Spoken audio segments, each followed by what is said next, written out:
ओम श्री शक्ति नमः। ओम श्री शक्ति नमः। ओम श्री शक्ति नमः। ओम श्री शक्ति नमः।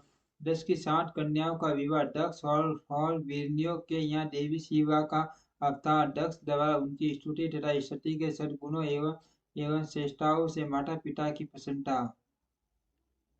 ब्रह्मा जी कहते हैं देव जी से, इसी समय दस के इस बर्ताव को जानकर मैं भी वहां आ पहुंचा और पूर्ववत उन्हें शांत करने के लिए सांत्वना देने लगा। तुम्हारी प्रसन्नता को बढ़ाते बढ़ाते हुए मैंने दस के साथ तुम्हारा सुंदर स्नेहपूर्ण संबंध स्थापित कराया। तुम मेरे पुत्र हो, मुनियों में श्रेष्ठ और संपूर्ण देवताओं के प्रिय प्रिय हो। अर्थ बड़े प्रेम से तुम्हें आश्वासन देकर मैं फिर अपने स्थान पर आ गया।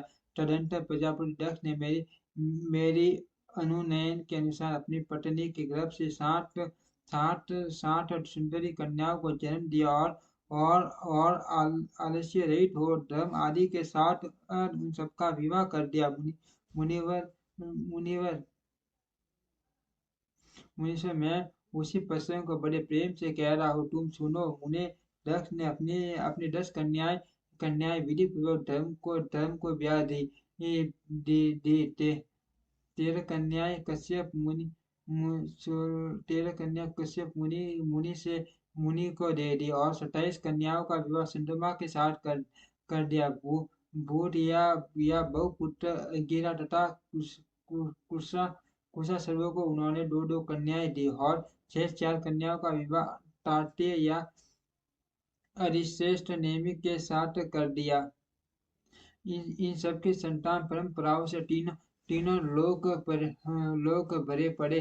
अथ विस्तार भय से उनका वर्णन नहीं किया जाता। कुछ लोग शिवा या सती को दक्ष की ज्येष्ठ पुत्री बताते हैं, दूसरे लोग उन्हें मंजली पुत्री कहते हैं तथा कुछ अन्य लोग सबसे छोटी पुत्री मानते हैं। कल्प भेद से ये तीनों मत ठीक है। पुत्र और पुत्रियों की उत्पत्ति के पश्चात पत्नी सहित प्रजापति दक्ष ने बड़े प्रेम से मन ही मन जगदम्बी का ध्यान किया। साथ ही गदगद वाणी से प्रेम पूर्वक उनकी स्तुति की थी। बारंबार अंजलि वांग नमस्कार करके करके वे विनीत भाव से देवी को मस्तक झुकाते थे। इससे देवी शिवा संतुष्ट और उन्होंने अपने परवन की पूर्ति के लिए मन ही मन ये विचार किया कि अब मैं वीरनी के गर्भ से अवतार लो। ऐसा विचार कर वे जगदम्बा दस के हट्टे में निवास करने लगी। मुनिश्रेष्ठ उस समय दस की बड़ी शोभा होने लगी। फिर उत्तम मुहूर्त देखकर दक्ष ने अपनी पत्नी में प्रसन्नता पूर्वक गर्भधान किया।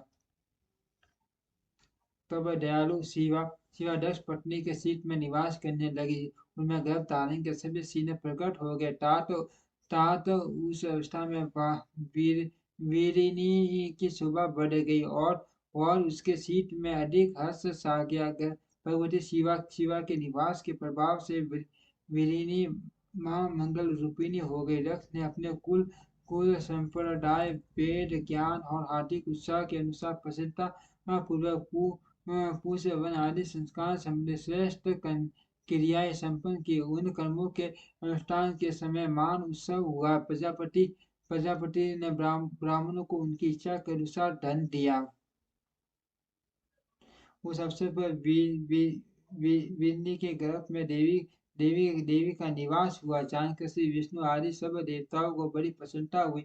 सबने वहां आकर जगदम्बा का स्तुति किया और समस्त को का उपकार करने वाली देवी शिवा को बारंबार प्रणाम या वे सब देवता प्रशंसित हो। दक्ष प्रजापति तथा रेणु की पूरी प्रशंसा करके अपने अपने स्थानों को न गए। नारद जब 9 महीने बीत गए तब लौकिक का निर्वाह कराकर 10वें महीने के पूर्ण होने पर चंद्रमा आदि ग्रहों तथा ताराओं की अनुकूलता से युक्त सुकृत मुहूर्त में शिवा शीघ्र ही अपनी माता के सामने प्रकट हुई। उनके अवतार लेते ही प्रजापति दक्ष बड़े प्रसन्न हुए और उन्हें तेज से देदीप्यमान देख उनके मन में यह विश्वास हो गया कि साक्षात वे शिवा देवी मेरी पुत्री के रूप में प्रकट हैं। उस समय आकाश से फूलों की वर्षा होने लगी और जल बरसाने लगे। मुनिवर सती के जन्म लेते ही पुण्य दिशाओं में तत्काल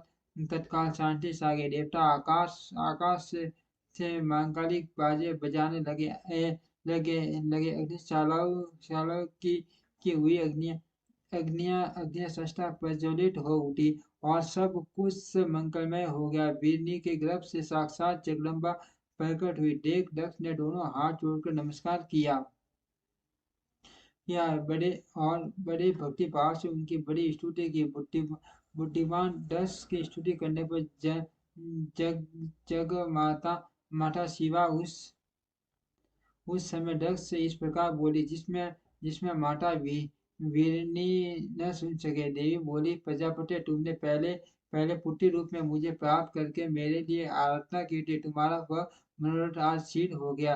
अब तुम उस तपस्या के फल को ग्रहण करो। उस समय दक्ष से ऐसा कहकर देवी ने अपनी माया से शिशु रूप धारण कर लिया और शेष भाव प्रकट करते हुए वे वहां रोने लगी। उस बालिका का रोदन सुनकर सभी स्त्रियां और दासियां बड़े बड़े वेग से प्रसन्नतापूर्वक वहां आ पहुंची और अश्विनी की पुत्री का अलौकिक रूप देखकर उन सभी स्त्रियों को बड़ा हर्ष हुआ। नगर के सब लोग उस समय जय जयकार करने लगे। गीत और वाद्यों के साथ बड़ा भारी उत्सव होने लगा।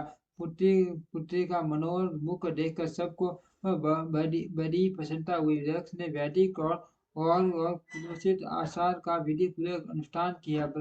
ब्राह्मणों को दान दिया और दूसरों को भी धन धन बांटा। सब और यथोचित गान और नृत्य होने लगे। पार्टी पार्टी के मंगल कृत्यों के साथ बहुत से बाजे बजने लगे। उस समय दक्ष ने समस्त सद्गुणों की छटा से प्रसन्नचित होने वाली अपनी उस पुत्री का नाम प्रसन्नता पूर्वक उमा रखा। तदंतर संसार में लोगों की ओर से उसके और भी नाम प्रचलित किए गए, जो सब के सब मान मंगलदायक तथा विशेष समस्त दुखों का नाश करने वाले हैं।